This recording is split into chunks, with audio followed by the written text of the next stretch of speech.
Hello, crime fighters. This is Victim's Voice, and I'm Ray, the DA. When I do Victim's Voice, as opposed to straight talk, I gotta kind of calm down and be a little nicer about this. But this is a hard case to be nice about. The United States Supreme Court recently reversed a Florida death sentence because the defendant's IQ was 71. I guess. That's what they indicate. And as usual, no one ever seems to pay much attention to what the killer did to an innocent victim to put themselves in the situation to be subject to a death sentence in the first place. Well, I pay attention, and you should too. And the following is a description of the brutal crime that was made by the judge when he sentenced this thug to death. Here's what the judge said.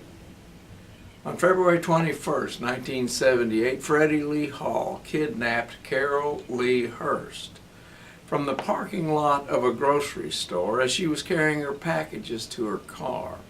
He drove her in her own car some 18 miles away into another county and into the woods a quarter of a mile off the paved road. There, in the front seat of her car, he forced her to remove her clothes, and he raped her. He listened to her cry, and he listened to her beg for her life and the life of her unborn child. He watched her write a check for him in cash in return for her life. Then he beat her so hard that it tore the flesh of her neck and shoulders through the fabric of her denim jacket.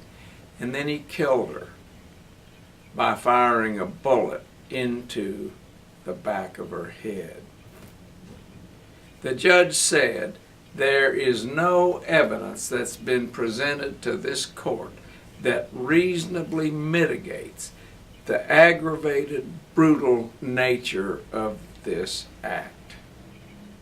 Why don't media outlets ever report on the awful, awful crimes committed by these thugs who are sentenced to death? I don't know why, but they surely just don't want you to know what these bums do.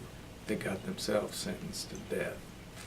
This is Victim's Voice, and I'm Ray, the DA, trying to be as calm as I can.